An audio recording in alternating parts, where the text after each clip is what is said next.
Ce qui me réjouit, c'est que chaque fois, on est plus nombreux. Il y a de plus en plus d'associations qui osent s'engager clairement. Il y a de plus en plus de partis qui osent s'engager clairement dans le combat. Et ça montre vraiment que depuis le début, le combat était juste. La façon dont ça fonctionne est injuste, que ce soit pour Ali Arras ou pour les autres, on continue à se battre. C'est la première partie de l'histoire d'Ali Arras en bande dessinée. Ça s'intitule La vie d'avant. Ça s'intitule La vie d'avant parce que c'est la vie d'Ali. Donc cette première partie, ça retrace le parcours d'Ali Arras jusqu'à son arrestation. Donc sa vie en Belgique. Ali Arras a vécu en Belgique, travaillé en Belgique, il s'est marié en Belgique, il a fait son service militaire, il en a été très fier. Au nom de la guerre au terrorisme, on peut arbitrairement arrêter des gens. On peut bafouer les droits les plus fondamentaux de certains citoyens. Un climat dans lequel le fait d'être musulman devient comme un espèce de blâme.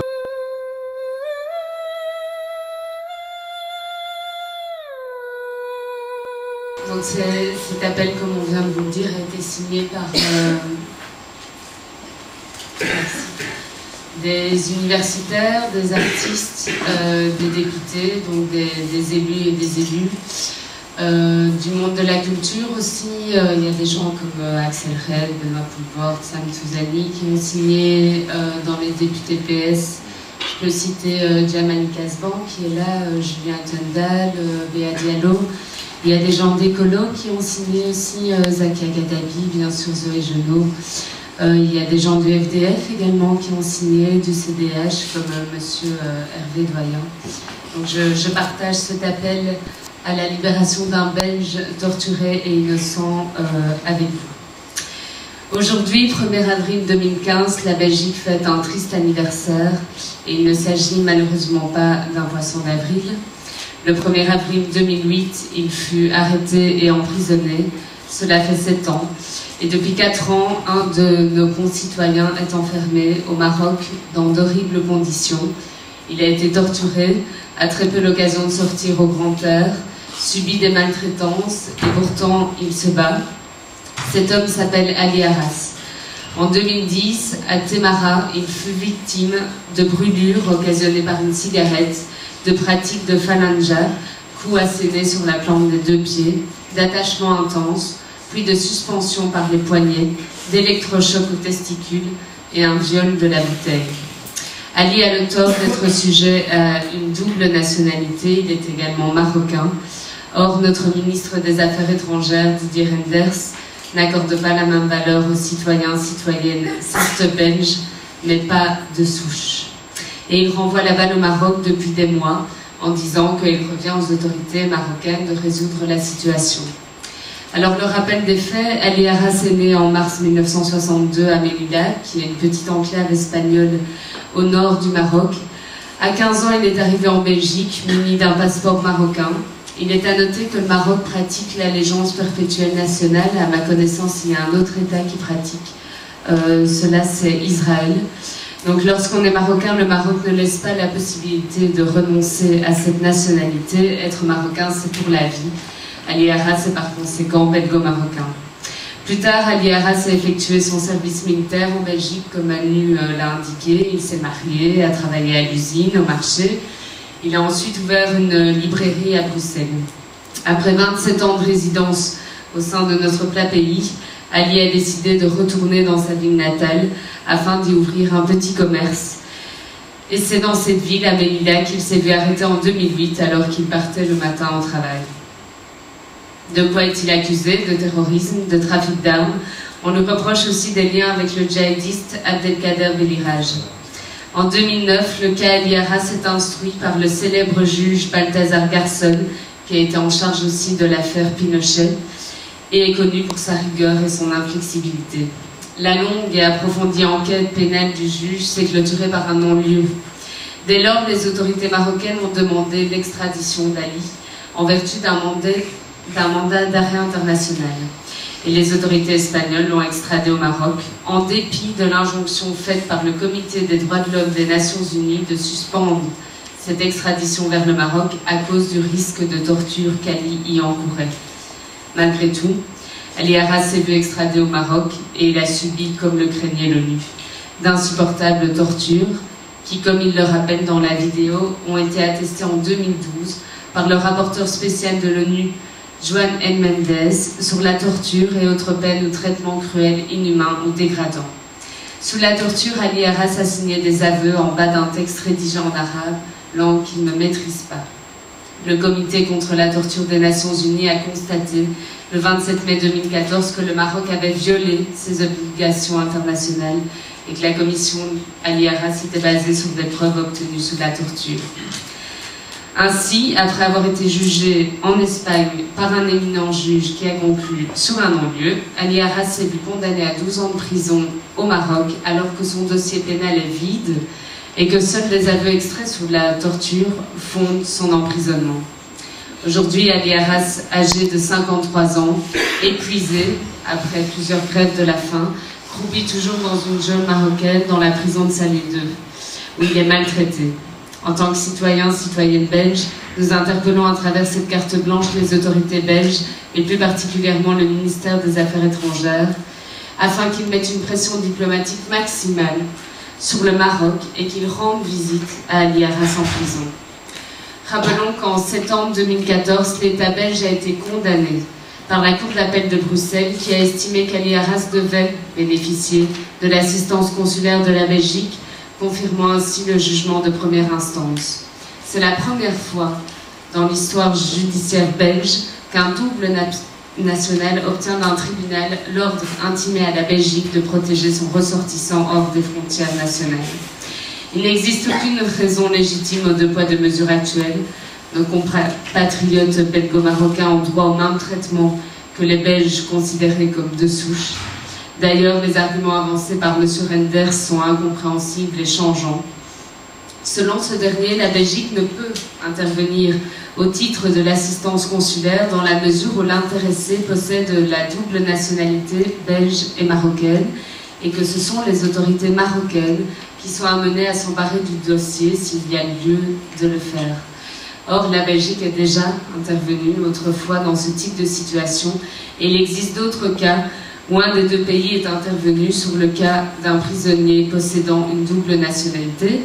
Pour vous donner un exemple, en 2013, suite à l'arrestation de Youba Zalen, un militant berbère maroco-néerlandais, le Parlement hollandais a poussé les autorités locales à le libérer. Donc en Hollande, c'est possible, il n'y a pas de raison qu'en Belgique, ça ne soit pas. Il n'est pas impossible concrètement que l'État belge mette une pression diplomatique maximale sur le Maroc afin de libérer notre concitoyen. Figé sur une position juridique intenable, M. Renders s'est également référé à une ancienne convention de La Haye de 1930 pour ne pas intervenir sur le cas Ali Arras. Dans cette convention, il est indiqué qu'un État peut s'abstenir de toute intervention en faveur d'un de ses nationaux en difficulté dans un pays dont il aurait aussi la nationalité. Mais cette convention n'est pas d'application dans les relations entre le Maroc et la Belgique, le Maroc n'étant pas partie à ce traité international, ainsi que l'ont noté les juridictions belges. Nous rappelons aussi au ministre des Affaires étrangères que nous ne sommes plus au XIXe siècle et que le droit des individus a toute sa place et doit être pris en compte dans les relations internationales que notre État entretient. On ne transige pas avec les droits fondamentaux. Or, en n'intervenant pas en faveur de la libération d'un Belge sauvagement torturé et qui plus est innocent, la Belgique fait fi de la Convention européenne des droits de l'homme. Comme le rappelle une campagne d'Amnesty International, Ali Arras a bel et bien été torturé. Nous insistons donc pour que son calvaire, qui est indescriptible, puisse enfin cesser. Et nous tenons à terminer notre appel par le témoignage de sa femme, Ouria. Je vous cite donc les mots d'Ouria. « Nous voilà déjà le 1er avril 2015, une date que je ne peux oublier, qui est restée gravée dans ma mémoire. En effet, cela fait 7 ans que mon mari, Ali Arras, est emprisonné au Maroc. 7 longues années qu'on se bat contre cette injustice qu'est la sienne. Chaque année qui arrive, je me dis que c'est la dernière qu'il passe derrière ces terribles barreaux. Jusqu'à maintenant, je n'arrive pas encore à comprendre le pourquoi de cette détention. Je vis dans le stress constant. Sa fille me pose toujours la même question. Quand va rentrer papa? Une question à laquelle j'ai du mal à répondre. Je sais que son père lui manque terriblement.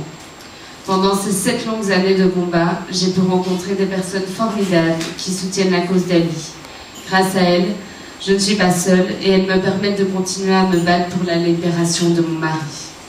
Le père d'Ali, qui est très âgé et vit dans l'espoir de voir son fils libre, moi, j'espère me réveiller de ce long cauchemar qui est le mien et celui d'Ali Arras.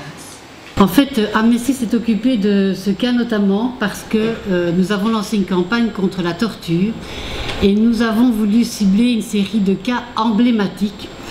Et donc nous nous sommes retrouvés avec des personnes pour lesquelles nous prêtons assistance en Ouzbékistan, au Mexique, aux Philippines et au Maroc. Et Ali Arras est un cas emblématique parce qu'il a la double nationalité, mais c'est aussi parce que il a été détenu dans le cadre d'une affaire terroriste et qu'au Maroc, il y a eu indiscutablement des progrès qui ont été accomplis au niveau du respect des droits humains, mais malheureusement, il est aussi indiscutable que sur le plan de la lutte contre le terrorisme, les progrès n'existent pas et que la torture est tout à fait réelle. Donc la campagne d'Amnesty, on espère aussi que ça va amener les autorités marocaines à un changement dans leur façon de gérer les dossiers dits ou dans les dossiers terroristes. Je dois vous dire que le résultat, c'est que nous avons de très mauvais contacts maintenant avec les autorités marocaines. Et sur ce dossier-là, nous avons aussi des mauvais contacts avec les autorités belges. Alors au Maroc, on ne peut plus faire de mission. Donc Amnesty a lancé cette campagne et il y a eu énormément de signatures et de pétitions qui sont arrivées devant les autorités marocaines. Beaucoup d'actions ont été menées par les sections devant les ambassades du Maroc. On l'a fait ici à Bruxelles, mais aussi dans d'autres pays. Nous avons invité Farida qui est venue aussi rencontrer des groupes d'Amnesty en Belgique, en Espagne et ailleurs aussi. Et il y a eu aussi des réunions de très haut niveau au Maroc sur la situation de Ali Arras. Et depuis lors, je dois vous dire que malheureusement, il y a indiscutablement une détérioration des relations entre Amnesty International et les autorités marocaines. Alors, sur le plan belge, nous avons aussi eu beaucoup de contacts avec les affaires étrangères, et j'en ai encore parlé récemment d'ailleurs, et là aussi, manifestement, notre message ne passe pas, parce que les autorités belges, comme cela a été dit, veulent garder une ligne droite et sans aucun détour sur le fait qu'il n'est pas question de s'occuper de Belges, de Belges qui auraient une autre nationalité et qui se trouveraient dans le pays de l'autre nationalité. Et donc, pas question d'assistance consulaire. La seule chose qu'ils disent qu'ils font, c'est sur base humanitaire. Et donc aussi c'est sur pression internationale, c'est le fait de dire qu'ils ont demandé et ils continuent à demander, en tout cas nous avons insisté, nous l'avons rappelé au ministre, nous avons aussi eu des contacts avec l'ambassadeur belge au Maroc et donc nous insistons beaucoup pour que la Belgique puisse aller rendre une visite dans la prison. Mais à ce stade on nous répond que cette demande a été faite, cette demande a été répétée, mais elle n'est pas autorisée, donc ils nous disent on ne va évidemment pas poser une bombe pour rentrer dans la prison. Bon, donc nous sommes évidemment déçus de l'attitude de la Belgique parce qu'elle ne se montre pas aussi batailleuse sur ce point-là que par rapport à d'autres dossiers. Donc voilà, nous continuons à mener notre campagne sur la scène internationale et ici en Belgique. C'est un dossier que nous allons continuer à défendre devant les affaires étrangères et je suis sûre qu'un jour nous pourrons vraiment avoir une fête ici et nous pourrons lire les signatures d'Amnesty et nous pourrons partager des choses plus heureuses. Voilà, je vous remercie. La Ligue des droits de l'homme que je représente aujourd'hui apporte son soutien au comité Ali Arras et salue le travail fait par ce comité pour Ali Arras, qui est un Belge oublié du fond de sa prison de Salé, au fond de sa prison de Salé. Et la Ligue des droits de l'homme, si elle intervient dans ce dossier pour apporter son soutien, et je ne vais pas être trop long, c'est pour 3 raisons. D'abord, La première raison qui heurte tout être humain, soucieux des droits humains justement, c'est que c'est un cas de torture. Et la torture est inadmissible. Le cas de Ali illustre toutes les dérives de la lutte contre le terrorisme. Toutes les dérives de la lutte contre le terrorisme qui ont vu le jour après les événements du 11 septembre 2001. Et c'est une triste illustration et très dure illustration de ces dérives dans la lutte contre le terrorisme, où malgré, et comme ça a été rappelé tout à l'heure, malgré des injonctions internationales, une extradition vers le Maroc où il a été torturé, où on savait qu'il allait être torturé, ces événements tragiques ont pu avoir lieu. Et ça met la responsabilité, et j'en arrive au point 2, ça met la responsabilité des autorités belges au plus haut niveau en avant. C'est qu'un citoyen belge a été torturé et est détenu injustement sur base d'aveux obtenus sur la torture. Ça pose la question de l'assistance consulaire. Assistance, maintenant sous la contrainte, vu qu'il y a une décision de justice qui oblige cette assistance, où on voit bien que le service minimum est à peine assuré, avec de faux arguments pour dire que la Belgique ne pourrait pas apporter une assistance consulaire auquel tout Belge a droit, des arguments ingénieux avancés par le ministère des Affaires étrangères, et Claude de Brul, administrateur à la Ligue des droits de l'homme, a étudié cette question, il est d'ailleurs présent aujourd'hui, il a étudié cette question en démontant les arguments avancés pour refuser cette assistance judiciaire. Donc cette assistance consulaire qui serait impossible, c'est tout simplement faux.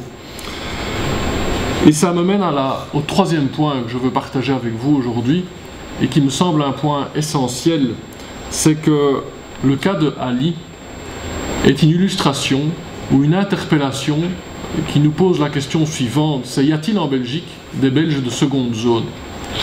Et ça, cette question-là, pour la Ligue des droits de l'homme, elle est centrale. C'est que l'article 10 et 11 de la Constitution assurent l'égalité des Belges. L'article 10, c'est l'égalité de tous les Belges. L'article 11, c'est la jouissance des droits et libertés reconnus aux Belges qui doit être assurée sans discrimination. Eh bien, Ali est victime de discrimination de la part du ministère des Affaires étrangères, de la part des autorités belges, parce qu'il ne jouit pas des droits et libertés qui sont reconnus aux Belges. Et permettez-moi de faire le lien avec l'actualité et le débat suite aux événements à Verviers et les 12 mesures antiterrorisme annoncées avec grand fracas par le gouvernement, dont une des mesures concernait le retrait de nationalité pour des personnes qui seraient condamnées ou pour des personnes qui seraient parties en Syrie. Et bien cette question de retrait de nationalité, et souvenez-vous des débats, il y avait la version soft et la version moyenne, et puis la version hard, qui avait pas mal d'adeptes, qui était le retrait possible pour des Belges même de seconde et troisième génération, deuxième et troisième génération, donc des Belges nés en Belgique, Belges de naissance, et pas seulement pour les nouveaux Belges. Et c'est tout ce débat de savoir si en Belgique on acceptera ou non qu'il y ait des Belges de seconde zone. Est-ce que le fait d'être belge donne, ou de devenir belge, ou même d'être belge de naissance, pour des personnes qui ont des origines étrangères, et on peut discuter longuement de savoir ce qu'est une origine étrangère, parce qu'il suffit d'aller gratter assez loin pour qu'on retrouve probablement tous des origines étrangères, ça c'est un autre débat, mais de savoir si des Belges qui ont des origines étrangères jusqu'à la deuxième ou troisième génération, eh bien qu'on leur envoie ce message-là en disant, quoi que vous fassiez, quel que soit votre degré d'intégration, quelle que soit votre valeur ajoutée, pour reprendre un mot à la mode, quelle que soit votre valeur ajoutée par rapport à la société belge, que vous avez contribué à la société belge, eh bien, votre nationalité, elle ne vaudra jamais autant que celle de ceux qui poussent ces thèses-là en disant qu'on doit pouvoir envisager un retrait de nationalité. Et non seulement, et on l'a dit assez longuement, au niveau de la lutte contre le terrorisme, ce retrait de nationalité est une mesure inopérante, et ce ne sont pas les droits de l'hommistes qui le disent, ce sont les juges antiterroristes spécialisés dans la lutte contre le terrorisme qui disent que c'est une mesure inutile et voire contre-productive dans la lutte contre le terrorisme. Je cite le juge Trévédic, le juge d'instruction parisien, spécialiste de la lutte contre le terrorisme, qui le dit en disant donc c'est vraiment contre-productif, donc c'est juste du populisme pénal qu'on envoie à la population en disant rassurez-vous, on prend les choses en main, on va envisager le retrait de la nationalité de tous ces terroristes, etc. Donc c'est juste du populisme pénal, c'est contre-productif, mais plus loin que ce constat-là, à la Ligue des droits de l'homme, nous dénonçons le message qui est envoyé à toutes les personnes qui sont devenues belges, qui sont d'origine étrangère, en leur disant voilà, vous êtes des citoyens de seconde zone. Et ça, à la Ligue des droits de l'homme, on ne l'accepte pas. À cette période-ci, où le vivre ensemble est une notion centrale et que tous les responsables politiques ont cette notion à la bouche en disant il faut favoriser le vivre ensemble, mais il ne faudrait pas que des mesures populistes finalement aillent à l'encontre de ce vivre ensemble, dégradent le vivre ensemble plutôt que de le stimuler, que de le favoriser. Et finalement, le cas de Ali Arras illustre tragiquement le fait que, pour certains en Belgique, il y a des Belges de seconde zone, et ça c'est inacceptable, c'est contraire à la Constitution, tout simplement, et Ali Arras doit pouvoir bénéficier des mêmes droits et libertés que tous les autres Belges, comme ça lui est garanti dans l'article 11 de la Constitution. Alors, il est de Melilla et il fait partie de l'association des musulmans de Melilla, et il participe, il collabore avec le comité Ali Arras. Quiero decir que el caso de Ali Arras como víctima es la constatación del fracaso de la política de integración en Europa. Le cas d'Ali Arras est la conséquence et puis l'exemple aussi de la catastrophe, enfin de la non-réussite de la politique d'intégration en Europe. Una política de la que solo se nutren los radicalismos de un signo o de otro. Cette politique, pour le moment, elle est en train de nourrir des radicaux, le radicalisme d'un côté et de l'autre. Y deja la constatación, o al menos la necesidad de abrir un debate en la sociedad europea. Elle montre la nécessité d'ouvrir un débat dans la société européenne. Porque cuando se trata del concepto de ciudadano, al ser de origen de otra nacionalidad, parece que pesa todavía en la consideración de ciudadanos de primera. Donc, parce que le concept de citoyen, le fait d'avoir une autre origine, donc d'avoir une double nationalité en réalité, eh bien, ça, manifestement, ça ne passe pas encore dans le cadre européen. Sin duda, la situación de Ali Arras, como la de muchos europeos, de doble nacionalidad o de una nacionalidad ambigua, nos coloca o coloca a estos ciudadanos en una clara indefensión y ambigüedad jurídica.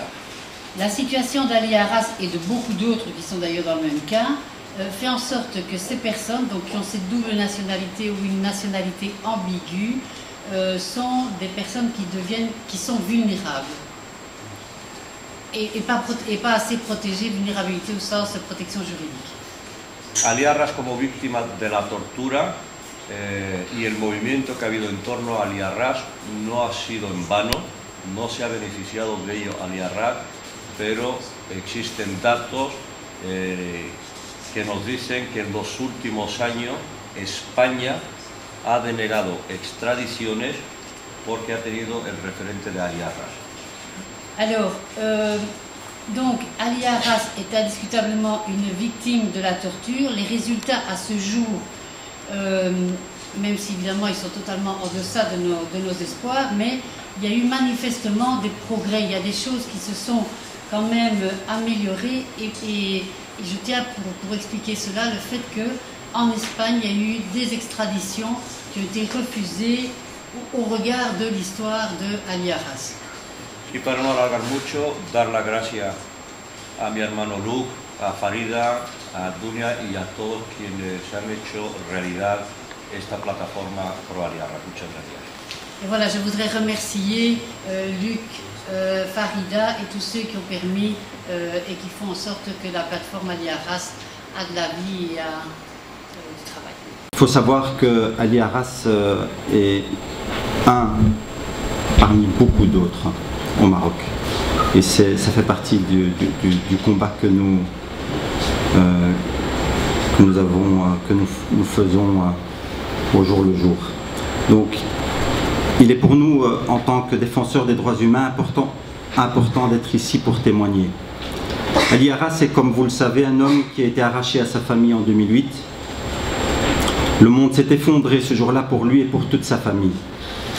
Après avoir assisté à 2 audiences de son procès à Salé, au Maroc, c'est avec beaucoup de tristesse et d'amertume que personnellement je prends la parole face à vous. Se voir arracher un membre de sa famille est une chose difficile à vivre, mais quand celui-ci est victime des pires sévices, l'épreuve devient impossible à vivre pour l'ensemble des membres de sa famille et de ses proches également. Ali Arras était un homme plein de projets, comme chacun d'entre nous, mais ces projets se sont volatilisés, volés en éclats, violés par une machine, un rouleau compresseur qui broie les humains comme s'ils étaient de simples vermines. Cette machine que nous dénonçons depuis des années maintenant se trouve au Maroc. Ce Maroc que nous aimons tant, ce Maroc dont je suis d'ailleurs originaire, ce Maroc qui nous avait promis de tourner la page des années de plomb. Même si beaucoup parlent d'avancées non négligeables, pour nous, passer de l'obscurité totale à la pénombre n'est pas suffisant, surtout quand on parle de torture et de dignité humaine. Vous m'excuserez d'être intransigeant sur la question. Notre constat est que ce pays, qui se dit être sur la route de la modernité, continue dans l'impunité totale à torturer ceux qui leur tombent sous la main. Qu'ils soient citoyens lambda, journalistes, femmes, opposants, jeunes du mouvement du 20 février, personne n'est épargné. Nous étions au Forum social mondial à Tunis la semaine passée. Nous avons rencontré de nombreux militants des droits de l'homme qui nous ont rapporté avoir été la cible du régime à plus de 300 reprises, et cela, quelle que soit la région du Maroc. La Belgique doit, d'après nous, jouer son rôle. Elle ne peut plus faire mine de ne rien voir. La raison de son mutisme est certainement que celle-ci craint des retombées économiques ou diplomatiques négatives si elle venait à se positionner, se cachant derrière des accords bilatéraux. Mais est-ce un argument que nous pouvons accepter, nous qui nous battons chacun à notre niveau pour la dignité des femmes et des hommes, que cette dignité soit respectée? Pouvons-nous accepter qu'un humain soit traité comme un objet, qu'il soit mis dans la balance qui nous permet d'évaluer nos intérêts? Vous me répondrez non, bien sûr, et vous avez bien raison. Mais j'ai un autre argument. Ali Arras est, tout comme vous et moi, de nationalité belge. Savez-vous la violence symbolique résultante de cette situation? Vous avez des milliers de citoyens d'origines diverses face à vous, qui scrutent chacune de vos prises de position en tant qu'élus. Et le message que vous leur envoyez est « Vous n'êtes pas ce qui est indiqué sur votre carte d'identité. Cette carte d'identité n'est qu'un bout de papier. Arrêtez de rêver. » Nous rencontrons tous les jours des jeunes dans le cadre de nos activités, de nos formations, la citoyenneté démocratique. Et le message reçu est celui que je viens de vous donner. Nous avons toutes les peines du monde pour leur enlever cette image négative dans leur tête. Image négative qui malheureusement se confirme par le manque de courage de nos élus. Nous vous demandons donc, au nom des valeurs universelles que nous partageons tous ici, aidez-nous à faire sortir Ali de cet enfer, car tout est fait pour qu'il ne sorte pas entier au terme de sa détention. Sa santé se détériore, et vous l'avez vu de vos propres yeux. Au nom de l'AFD International, de sa famille, de ses amis, et de vous, je l'espère, je vous remercie pour les actes que vous avez déjà posés et que vous poserez, j'en suis sûr, à l'issue de cette belle rencontre. Merci. Quelle force, quelle tension, quelle animation et quelle énergie on doit tirer d'aujourd'hui pour repartir d'ici, sortir de ce cercle restreint où nous sommes convaincus, où nous avons aussi besoin de nous renforcer les uns les autres, de retisser toujours plus fort ce lien qui nous unit à Ali. Merci à lui. Il va falloir se battre, il va falloir parler, il faudra chanter. Tous les moyens sont bons pour le défendre. Et pour défendre, on l'a compris, au-delà de tout ça, notre démocratie, nos droits, les droits humains. C'est ce qu'il dit toujours. Ali Arras, quand je le rencontre à la prison, c'est ce qu'il dit toujours. Comment allez-vous? Comment ça va? au cabinet? Comment va l'équipe de défense marocaine, belge? Et vos familles? Et vos enfants? C'est ça qui compte. Au-delà de lui, c'est le message qu'il porte. Et il vous le dit dans la vidéo, elle est tellement poignante cette vidéo. On le sait, ce qu'il a subi, mais c'est tellement fort de le voir. De le voir tout meurtri, le dos strié, et qui pourtant nous dit, en cette occasion propice où maintenant j'ai la possibilité de communiquer, je vais vous dire, je ne peux pas me taire, je vais parler, et nous ferons, c'est la moindre des choses, de même. Vous dire un mot en 2 temps pour la partie belge de l'équipe de défense d'Ali Arras, ces avocats qui l'ont défendu, vous l'avez entendu, devant le comité des droits de l'homme des Nations Unies, devant le comité contre la torture des Nations Unies, devant les juridictions marocaines, devant la Cour européenne des droits de l'homme, devant les juridictions belges. Un mot où je vous parlerai déjà de sa situation carcérale, très vite, parce que malheureusement elle n'évolue pas beaucoup. Vous l'avez entendu, il est à la prison de Salé 2, il est à l'isolement, il est dans un régime très isolé de détention. Il est systématiquement remis en présence de ses tortionnaires, donc régulièrement. Il découvre que de nouveaux agents pénitentiaires, des agents pénitentiaires qui reviennent dans l'établissement font partie de ceux qui l'ont torturé, soit à son arrivée au Maroc en décembre 2010 déjà, soit après, parce que la séquence que vous avez vue a été tournée fin 2012, et il avait encore été frappé, encore été torturé. Il est régulièrement donc mis en présence de ses propres tortionnaires, et puis plein de petits actes qui lui font comprendre que l'administration est toute puissante au Maroc et qu'elle peut l'écraser à chaque instant. Le dernier qui me vient en date, c'est en se rendant à l'infirmerie, il réalise tout d'un coup que son carnet de santé, si on peut l'appeler ainsi, le carnet dans lequel l'infirmier est censé noter ses plaintes médicales et ses demandes de soins, tout d'un coup est beaucoup plus rempli que ce qu'il n'avait été jusqu'à présent. Sans qu'il ne se soit rien passé entre 2 rendez-vous, tout d'un coup le carnet est tout plein. C'est grossier, me direz-vous. Ça devrait même pas arriver, tout le monde s'en rendra compte. Et pourtant, on a déjà eu une situation pareille quand, en janvier 2012, Ali Arras est entendu par des policiers qui vont signer un procès verbal disant « Nous entendons Ali Arras au sujet de la torture qu'il décrit à voix qu'il dénonce » et Ali Arras nous dit qu'il n'a plus aucune séquelle de la torture. Et les policiers signeront ce procès verbal qui figure au dossier. Alors on n'en est pas à un faux près. Et cette situation, Ali la vit tous les jours. Il y est confronté quotidiennement, comme malheureusement beaucoup d'autres détenus. Un mot encore de l'instruction qui est en cours. Vous savez que finalement, suite à la condamnation du Maroc par le comité contre la torture des Nations Unies, le procureur général de Rabat a relancé une enquête et nommé un juge d'instruction pour qu'il instruise la plainte pour torture déposée par Ali Arras. Un premier pas en avant a été fait dans le sens qu'une expertise a été diligentée. Donc on a nommé un médecin expert qui s'est entouré de médecins spécialistes qui ont tous ausculté, écouté, entendu Ali Arras, qui ont pris note de ses plaintes, qui doivent rendre un rapport d'expertise depuis 6 mois, 4 mois. Depuis 4 mois que l'enquête est complètement terminée. Aucune nouvelle. Le juge d'instruction ne répond pas.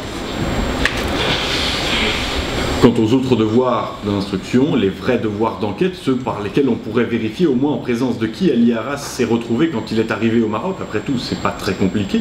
Il arrivait remis par les autorités espagnoles, il a bien été remis en présence d'agents qui peuvent être identifiés de la police marocaine. Aucun devoir n'est fait, le juge d'instruction veut d'abord vérifier si Ali Arras dit la vérité.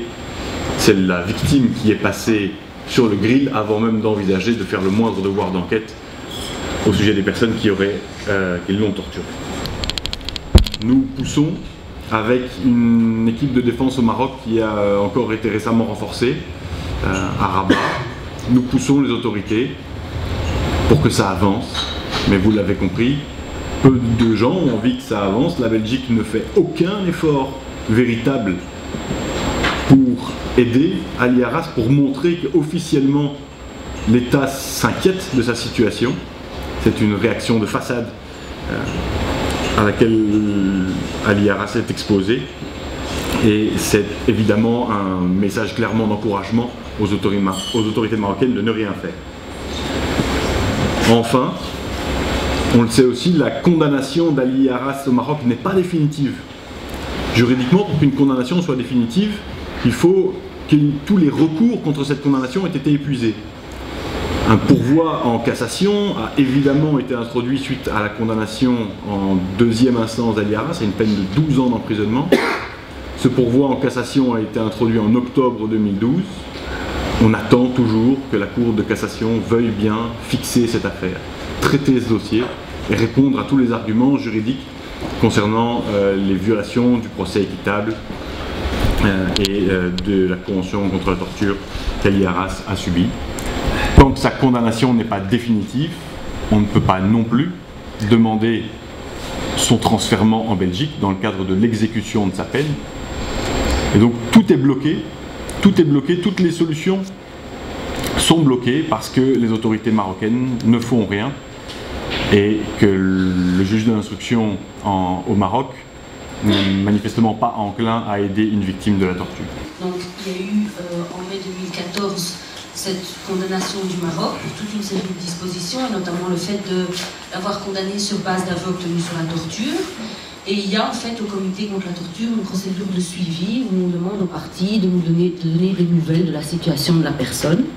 Alors le Maroc a été invité à se défendre, il a dit ben voilà, tout va bien, finalement j'ai ouvert une instruction, j'ai ordonné une expertise médicale et donc voilà, tout se passe bien. Et c'est tout ce qu'il a fait en fait le Maroc. Ce à quoi nous avons répondu: nous sommes heureux évidemment que cette instruction ait été ouverte, nous saluons le fait qu'il y ait une expertise médicale, mais il y a d'autres choses qui devraient être faites aussi dans le cadre de ces instructions. Identifier les auteurs, ce serait vraiment la première des choses et la moindre des choses à faire.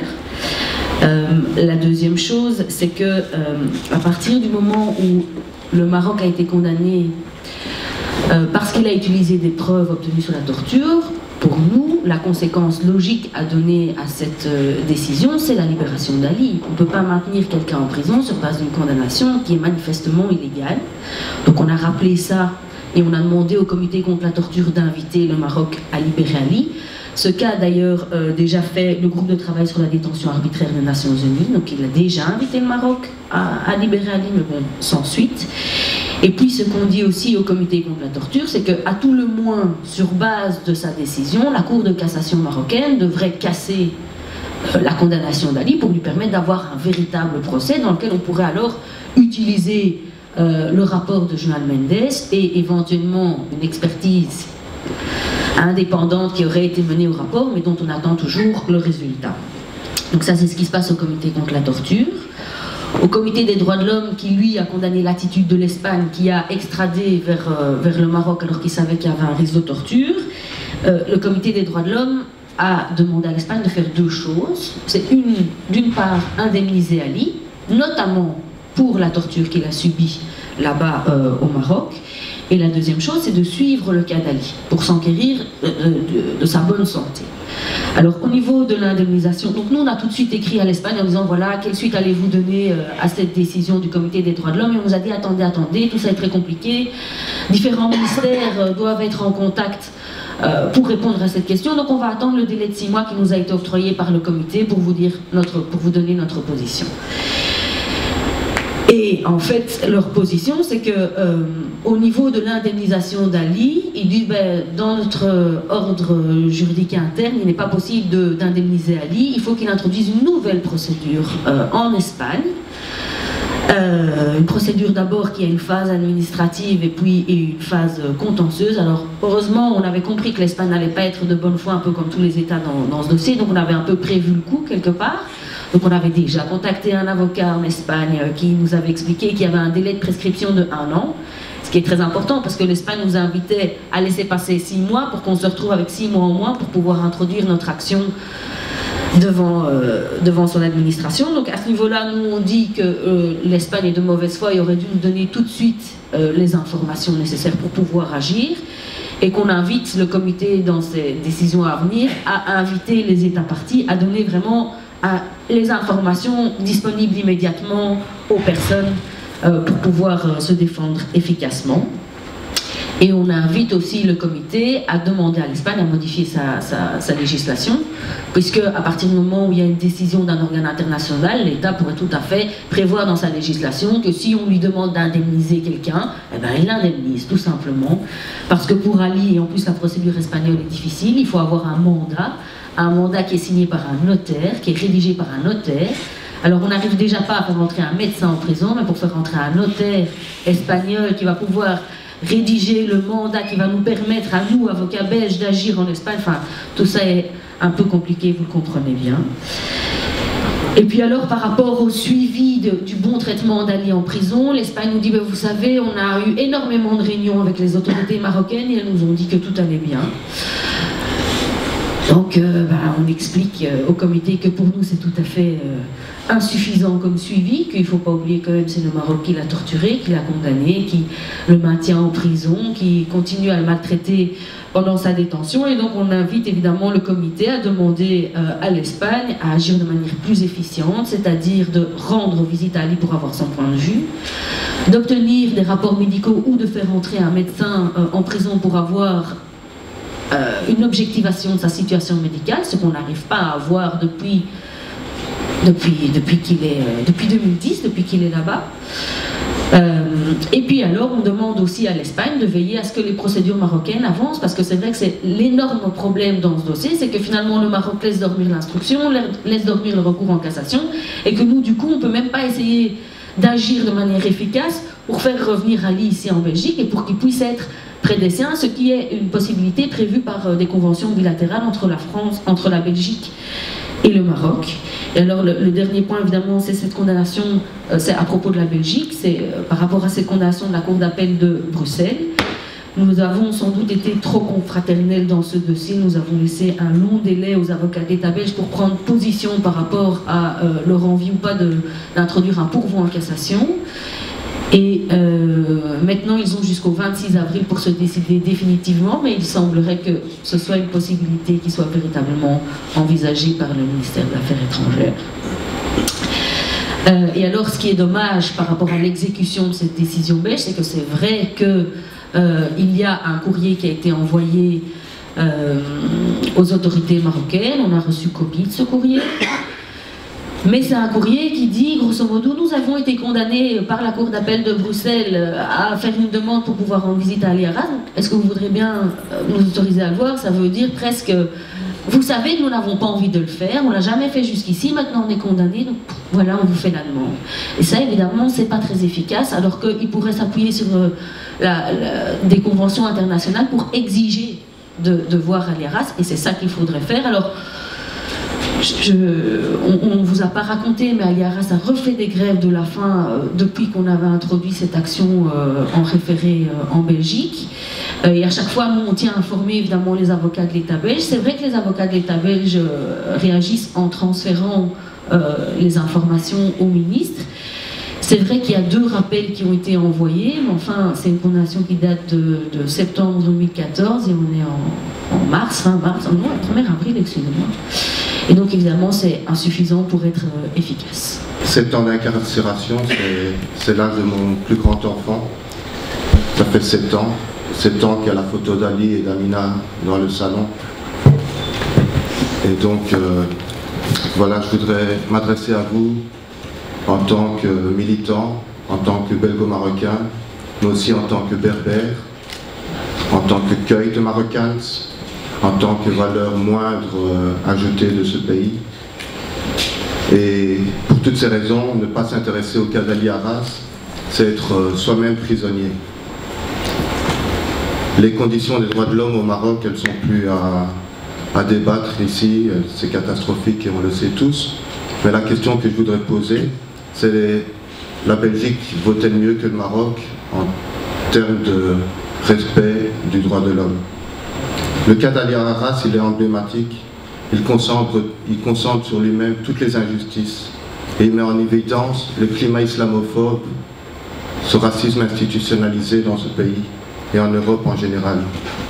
Ce racisme qui permet toutes les dérives possibles et inimaginables. Pas si inimaginables que ça, des dérives qui ont eu lieu sur ce continent, dans ce pays, il y a une 70aine d'années, où on a pu ficher, parquer et au final exterminer des citoyens aussi de seconde zone, pas pour ce qu'ils ont fait, mais simplement pour ce qu'ils étaient. Alors aujourd'hui, Ali Arras est incarcéré, mais il est incarcéré pas juste lui.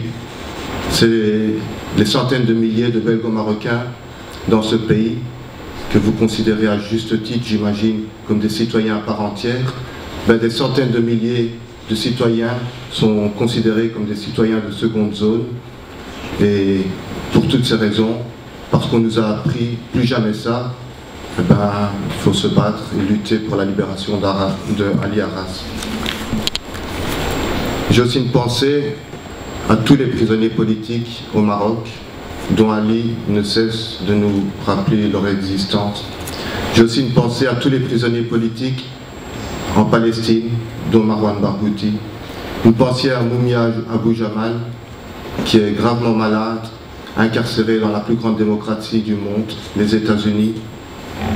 À Léonard Pelletier, également incarcéré aux États-Unis.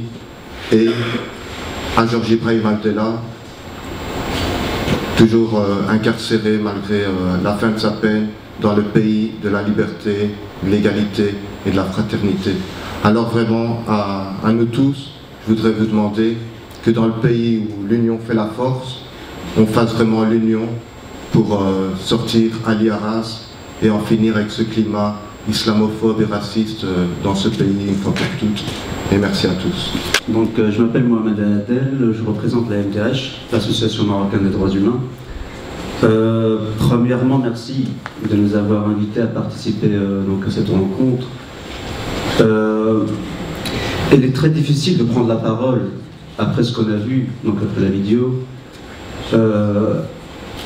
les scènes de torture, mais finalement il y a quelque chose qui m'encourage moi personnellement, c'est de savoir que cet homme qui fait face aujourd'hui seul face à la torture, face à l'État marocain, face à cette injustice étatisée, nationalisée, internationalisée, bon j'emploie des termes, je ne sais pas si ils ont un sens, j'espère pour moi. Donc j'ai préparé un texte. L'association marocaine parle au nom d'Ali Arras, donc dénonce ce qui arrive à Ali Arras, mais aussi aux autres, donc aux autres personnes emprisonnées toujours au Maroc. Mesdames et messieurs les parlementaires, mesdames et messieurs les journalistes, mesdames, messieurs, nous tenons au nom de la section de l'Association marocaine des droits humains de Belgique à nous associer aux différents organisateurs ainsi qu'à tous les défenseurs des droits humains à vous remercier pour votre présence. Merci pour l'intérêt que vous portez aux causes des droits humains et que vous apporterez certainement aux prisonniers politiques en général et particulièrement ceux qui sont issus de notre Belgique. C'est un instant privilégié de partage, de dialogue et de connivence autour d'un sujet qui occupe une place centrale au sein d'une humanité qui a hissé sa conscience en ce jour du 10 décembre 1948 pour tracer le rêve d'exister et de prospérer en paix. Au lendemain de la Seconde Guerre mondiale, une déclaration universelle des droits de l'homme a vu le jour. Dans son introduction, on parle de tous les membres de la famille humaine et de leurs droits égaux et inaliénables. Et on souligne avec une immense préoccupation que la méconnaissance et le mépris des droits de l'homme ont conduit à des actes de barbarie qui révoltent la conscience de l'humanité et que l'avènement d'un monde où les êtres humains seront libres de parler et de croire, libérés de la terreur et de la misère, a été proclamé comme la plus haute aspiration de l'homme. Nous avons assisté ces 5 dernières années en Afrique du Nord et au Moyen-Orient à d'importants soulèvements populaires. De nombreuses voix se sont levées pour réclamer plus de démocratie, plus de dignité et revendiquer une vie meilleure.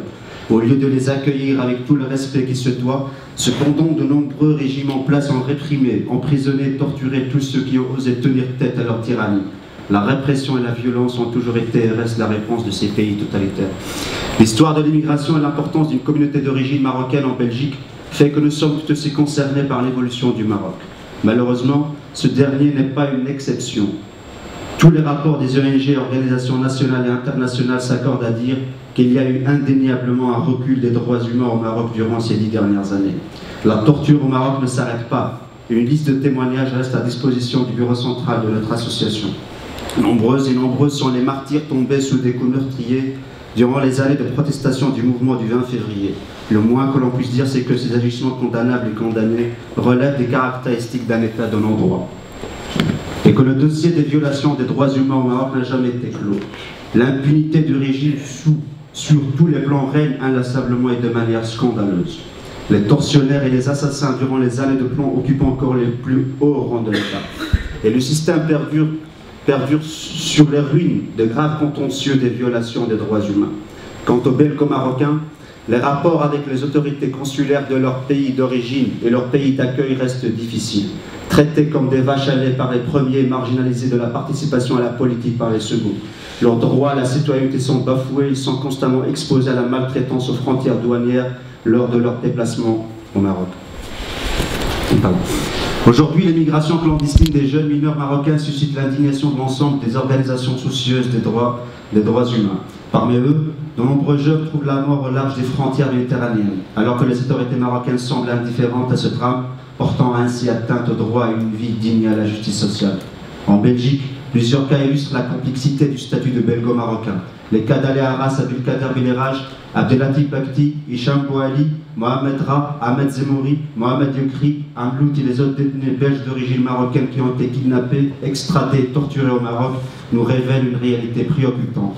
Ces personnes ont été condamnées au Maroc voici 7 ans, pour des faits qu'elles ne cessent de nier. Elles ont été extradées en enlevées de Belgique pour être jugées au Maroc. De telles pratiques, en les soumettant aux actes de la torture pour leur extorquer des avants, ont été condamnées par toutes les chartes internationales des droits de l'homme. Ces flagrantes violations des droits humains ont été insidieusement légitimées par des lois antiterroristes qui ont ouvert toutes grandes les portes à des arrestations massives et à des règlements de compte avec l'opposition et la contestation au Maroc. Selon la MDH et d'autres observateurs qui ont suivi les différents procès de ces personnes, l'absence de toutes les garanties et conditions d'un procès équitable était criante. Dans le cas de ces Beliraj, le rapport 2008 de la Sûreté de l'État belge a conclu clairement que les éléments avancés par le Maroc n'ont pas permis de démontrer de manière indiscutable l'existence d'un réseau et l'implication de celui-ci dans 6 meurtres en Belgique. On voit ici comment une personne de nationalité belge est victime d'un douteux déni de justice. En ce qui concerne Ali Arras, la MDH a depuis le début accordé une grande importance à cette affaire. En effet, nous sommes plus que sidérés par le manque de transparence dans ce procès. Malgré toutes les décisions juridiques nationales et internationales qui ont donné raison à Ali Arras, celui-ci demeure toujours prisonnier au Maroc. Nous tenons à condamner encore une fois la torture dont M. Arras a fait l'objet. Et par la même occasion, nous dénonçons le manque d'intérêt que manifeste l'État belge envers certains de ses citoyens. Il semble, hélas, que l'État belge fasse tout pour laisser croupir Ali Arras dans les prisons marocaines. En guise de rappel, lors de son passage d'inspection au Maroc, l'émissaire de l'ONU, Juan Méndez, a affirmé que l'usage de la torture est systématique au Maroc pour les cas impliquant des manifestants antigouvernementaux et ceux qui sont accusés de terrorisme, ce que toutes les chancelleries occidentales et européennes savent pertinemment. Pourtant, les autorités politiques belges abandonnent leurs nationaux dans les griffes de l'arbitraire sous prétexte sacré de liens bilatéraux grandement discutables, dès lors qu'il s'agit des droits humains. Nous demandons aux autorités politiques belges et aux consciences vives de notre pays, la Belgique, et à vous, représentants du peuple, d'empêcher cet effroyable traitement qu'endurent ces prisonniers belges depuis 7 ans, loin de leur famille, et d'exiger leur libération immédiate. Libérer ces prisonniers belges, c'est opter pour la démocratie et la justice. C'est également empêcher l'installation de la justice à 2 vitesses qui infirme l'éthique du vivre ensemble et qui amalgame l'immigré minorisé à toutes les fautes et le jette en pâture comme émissaire dans la souffrance et l'errance. Ali Arras, Abdelkader Beliraj, Abdelatif Bakti, Hicham Bouali, Mohamed Ra, Ahmed Zemouri, Mohamed Yokri et Amlout et les autres sont avant tout des êtres humains lésés de leurs droits. Merci pour votre attention. Je reste quelqu'un d'optimiste. Et quand j'ai vu M. Arras, auquel j'écris chaque semaine, il sait tout de moi, tout. Ah, je crois que si j'ai le bonheur de le recevoir chez moi, il sait où est la cuisine, la salle de bain, où je range mes livres, il sait combien de fois je suis grand-mère, et tchic et tchac. Bon, mais moi je suis surtout gênée de l'attitude de mon pays, la Belgique, et aussi particulièrement de l'attitude de M. Reinders et de M. l'ambassadeur de Belgique au Maroc. J'ai écrit, pas recommandé à M. l'ambassadeur de Belgique au Maroc, je n'ai pas eu de réponse. Bon, pourquoi pas. J'ai téléphoné, c'est la troisième fois que je téléphone. La deuxième fois, j'ai eu affaire à une dame très courtoise et qui m'a dit oui madame, nous suivons avec attention ce cas. Déjà le mot cas, bon. Et évidemment c'est très très délicat, vous devez comprendre que c'est délicat. Donc c'était délicat pour elle et pour l'ambassade. Mais ce que M. Arras vit, ce n'était pas délicat du tout. Et alors, autre chose, j'ai téléphoné, mais là j'étais vraiment abasourdie. J'ai téléphoné lundi après-midi, à nouveau à l'ambassade. J'ai une autre personne, parce qu'on connaît les voix, hein, au téléphone et qui me dit « Ah, mais vous avez déjà téléphoné ?» Ben, je dis oui. Et beaucoup de personnes en Belgique, particulièrement à Bruxelles, je crois que le problème reste un peu trop bruxellois, ça inquiète beaucoup de ce monsieur. Et alors, elle m'a répondu, j'étais assez stupéfaite, mais peut-être qu'elle était très franche, elle m'a dit « Madame, nous suivons les instructions de Bruxelles ». Alors je demande quelles instructions on reçoit de Bruxelles. Ah, et moi ça m'a terriblement choquée, mais je me dis d'un autre côté, elle est peut-être très claire, quoi. C'est Bruxelles qui gère le bazar, c'est ce que je crois de plus en plus, uniquement. Et bon, je n'ai pas beaucoup d'empathie pour M. Reinders, ni de sympathie, mais je pense que c'est extrêmement difficile. Il faut avoir, je ne vais pas être grossière, mais il faut avoir un sacré tempérament pour être à la fois ministre des Affaires étrangères et ministre du Commerce extérieur. Ça ne doit pas être facile de jouer avec ces deux casquettes. Ou alors on peut en jouer pour ne pas prendre, pour ne pas avoir le courage de prendre une décision par rapport à une personne en danger grave. Alors vous savez très bien qu'on a beaucoup d'intérêt au Maroc, que le Maroc c'est pour beaucoup de Belges une terre de vacances, hein. Il fait beau, hein. Les gens sont très gentils, hein. Bon, ce sont les clichés habituels, et je pense qu'on ne veut pas trop secouer le cocotier. Et je crois qu'il y a une volonté délibérée de la part de notre État de ne pas secouer le cocotier. Alors bon, M. Arras, c'est pas quelqu'un de connu, quoi, c'est un monsieur tout le monde, alors je pense qu'il a encore moins de chance de s'en sortir. Quand j'étais encore étudiante, je me suis beaucoup battue pour Luis Sepulveda, pour le sortir du Chili. Eh bien, ça s'est très bien passé finalement. C'est Amnesty qui l'a sorti de là, mais évidemment il n'était pas binational, hein, et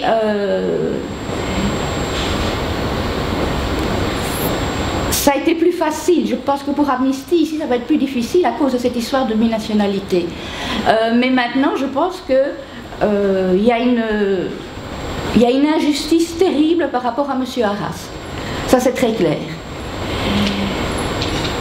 Et alors, comme je l'ai vu, quand il viendra chez moi, je ne veux pas le voir comme ça. Je veux le voir tout beau, bien habillé, avec une chemise, je crois que le bleu clair lui irait très bien, et un pull en V un peu plus foncé. Voilà. Mais je suis très très triste de ce qui arrive. Et je pense que la Belgique n'est pas dupe. Voilà. De réentendre aussi où on en est dans les affaires judiciaires, etc. Je pense surtout que c'est aujourd'hui, ça aurait été utile parce qu'on repart avec une série de nouvelles idées pour réattaquer, que ce soit au niveau d'État belge, mais je me dis, même ici, on est toujours, je vois très souvent des ministres de la région bruxelloise qui partent chez nos grands amis du Maroc, et je pense que là aussi on va pouvoir faire tout un travail pour dire, quand vous allez visiter nos grands amis du Maroc, n'oubliez pas notre grand ami bruxellois, et on va pouvoir faire du travail ici. Donc je pense que ce midi aurait été utile pour tous nous rebooster et nous redonner des idées pour remettre la pression. Notre force, elle est ici, et qu'on doit essayer de continuer un combat jusqu'à la fin, c'est-à-dire jusqu'à la libération d'Ali Arras. On a toujours dit que tenir à long terme, c'est le plus difficile. Ce n'est pas très compliqué de faire une fois quelque chose, mais tenir à long terme, et aussi dans les circonstances qui sont extrêmement difficiles. Parce que comme beaucoup parmi vous ont souligné, le climat, il est très difficile. Donc le climat politique, le climat de haine, de barbarie qu'on voit chaque jour à la télévision, c'est très dur parfois de tenir et de revendiquer justice, parce que c'est tout ce qu'on demande. Farida, ensemble avec des personnes du CLEA, ensemble avec des personnes de la Ligue des droits de l'homme, ont été au ministère des Affaires étrangères, où ils leur ont dit torture au Maroc, jamais entendu parler, jamais eu de plainte. Des choses pareilles ont été très dures à encaisser, et cette attitude finalement, elle continue jusqu'à aujourd'hui. Donc, si on pouvait réaliser un livre noir, c'est-à-dire avec tous les documents, tous les mails, toutes les fois où ils ont dit non, on ne veut pas vous voir, on ne voit pas l'intérêt, combien de mails tu as reçus de ce genre, de manière méprisante, de manière on n'a rien à cirer avec ce que vous dites. Donc, pour dénoncer cette attitude, je pense qu'un travail collectif de toutes ces associations qui se sont mobilisées, ce serait vraiment utile, tout en publiant tous les documents sur papier de l'ONU, des comités pour les droits de l'homme au niveau européen, etc., qui, noir sur blanc, disent que Ali a été torturé, a été extradé illégalement et qui est toujours maltraité dans la prison, et que la Belgique a été condamnée jusqu'à ce jour ne fait rien. Je tiens de nouveau à vous remercier tous, et je suis quelqu'un de très sensible, même si j'ai une apparence forte, et je remercie énormément et infiniment vous tous, mais particulièrement Luc Vervat, parce que sans lui, il n'y aurait pas eu cette occasion. Ali, à chaque fois qu'il appelle, il me demande comment va lui, passe-lui mon bonjour, lui de tenir bon, parce qu'il voit en lui quelqu'un qui n'a jamais lâché. Et donc voilà, j'espère qu'on ressortira d'ici, comme on l'a dit, avec une envie de continuer ce combat. Et honnêtement, après 7 ans de lutte, je réalise vraiment, et plus que jamais, que ce n'est qu'ensemble qu'on arrivera à quelque chose. Merci infiniment à tous.